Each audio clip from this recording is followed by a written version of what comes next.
अस्सलाम वालेकुम दोस्तों, उम्मीद करता हूँ कि आप सब खैर खैरियत से होंगे। आज हमारे चूज़े 3 हफ़्ते के हो गए हैं। दोस्तों, जैसे कि आप सबको पता है, ये चूज़े मैंने खुद हैच नहीं करवाए थे। ये मुर्गियाँ 3 मुर्गियाँ कुड़ुक हुई थी और उनमें से पहली मुर्गी ने जब एक चूज़ा निकाला, बहुत अच्छा चूज़ा निकाला था उसने, ब्लैक कलर का। और उसके साथ गलती ये हो गई थी कि एक बच्चे ने उसके साथ एक फार्मी चूज़ा रख दिया। अब फार्मी चूज़े में थी बीमारी, जिसकी वजह से वो बीमारी उस चूज़े को लगी और वो एक्सपायर हो गया। तो दोस्तों, उसके बाद उस वो वाली मुर्गी तो उठ गई और ये मुर्गी अंडों पे बैठी हुई थी। तो इसके अंडों में चूज़े थे, अब मैं इसके अंडे फेंक नहीं सकता था। तो दोस्तों, मैंने इसको अंडों पे बैठे रहने दिया, लेकिन साथ ही साथ जो बीमारी आ गई थी उसकी वजह से मैंने अपनी सारी मुर्गियों को इस मुर्गी के समेत पानी में एंटीबायोटिक मिक्स करके दे दिया। एंटीबायोटिक्स मैंने न्यूटाइलोफर्सिन पाउडर मिक्स करके दिया। वो तकरीबन 100 रुपये तक का आपको मिल जाएगा। आपने किसी भी जानवरों वाली दवाइयों की दुकान से जाके ले लेना है, वो बहुत मुफीद चीज़ होता है आपके परिंदों के लिए, मुर्गियों के लिए। तो वो मैंने इनको मिक्स करके दिया, तो जो बीमारी थी इनमें भी आ गई थी छोटी मोटी, वो सारी ख़त्म हो गई। दोस्तों, अगर मैं इनको ये मिक्स करके ना देता तो उससे क्या होना था कि जब ये मुर्गी होती इसमें भी थोड़ी बहुत बीमारी होती, तो इसमें थोड़ी बहुत बीमारी होती, तो उसके बाद जब चूज़े हैच होते तो इस मुर्गी की वजह से उन चूज़ों में बीमारी चली जाती, यानी इन दोनों चूज़ों में बीमारी चली जाती और ये भी बीमार हो जाते। और अब इनकी जान, ये छोटे से होते हैं तो ये बीमारी को ज़्यादा बर्दाश्त नहीं कर पाते और एक्सपायर हो जाते हैं।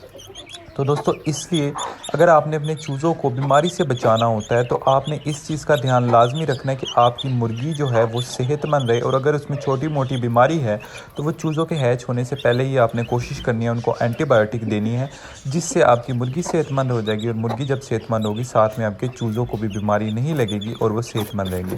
इसी तरह दोस्तों, अक्सर ऐसे होता है, मुर्गी अंडों पर बैठी हुई होती है किसी अंधेरे वाली जगह में और उसके परों में कीड़े पड़ जाते हैं, जिसको माइट्स बोलते हैं, जुएँ पड़ जाती हैं। अब जब चूज़े निकलते हैं, वो जुएँ, वो कीड़े मुर्गी से चूज़ों के परों में चले जाते हैं और फिर वो चूज़ों को खाना शुरू कर देते हैं, जिसकी वजह से चूज़े बहुत ज़्यादा कमज़ोर हो जाते हैं और हमें पता भी नहीं चलता कि हमारा असील चूज़ा कैसे एक्सपायर हो गया। तो दोस्तों, ये 3-4 छोटी चीज़ें हैं जिनका आप ध्यान रखें। एक तो बीमारियों का, फिर ये माइट्स का, जुओं का। तो फिर उस अगर इन चीज़ों का आप ध्यान रखें तो आपके चूज़े महफूज रह सकते हैं।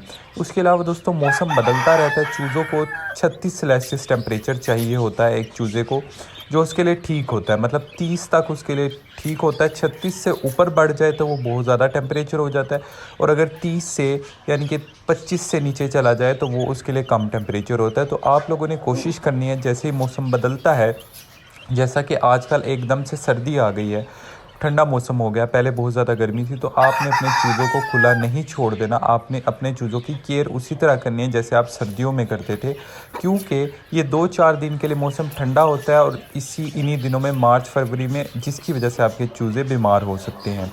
ये कुछ छोटी छोटी चीज़ें होती हैं जिनका हम ख्याल रखें तो आपके चूज़े, हमारे चूज़े सबके महफूज रह सकते हैं। उसके अलावा दोस्तों, खाने में आप अपने चूज़ों को जो अपनी बाकी सब मुर्गियों को देते हैं वो सब कुछ दे सकते हैं। फीड आप लोग मार्च के महीने में भी दे सकते हैं, अप्रैल में भी दे सकते हैं।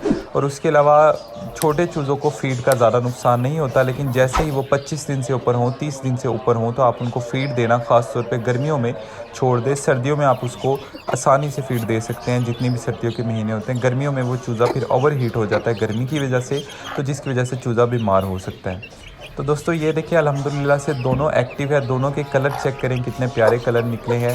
ये चूज़ों के कलर हमेशा पहले ब्लैक निकलते थे, अब मुर्गियाँ जब खुद अंडों पे बैठी हैं, मैंने अंडे नहीं दिए, तो चूज़ों के कलर भी चेंज होने लग गए हैं। ये देखें, इस चूज़े का कलर वाइट और ब्राउन का मिक्स हो गया। तो दोस्तों, यही था आज की वीडियो के लिए। उम्मीद करता हूँ कि आपको वीडियो अच्छी लगी है। अगर वीडियो अच्छी लगी है, वीडियो को लाइक कर दें, चैनल को सब्सक्राइब कर दें, बेल आइकन को दबा दें, और साथ ही साथ कोई भी आपने क्वेश्चन पूछना हो, कोई भी आप मुझसे पूछ सकते हैं। मैं इंशाल्लाह उस पर आपको कोई ना कोई वीडियो बना के दे दिया करूँगा। अपना बहुत ख्याल रखिएगा, दुआ में याद रखिएगा। अल्लाह हाफिज़। इस चूज़े को देखें, जगह नहीं मिल रही, तो ये कोशिश कर रहा है और अब देखिए पहुँच गया उधर।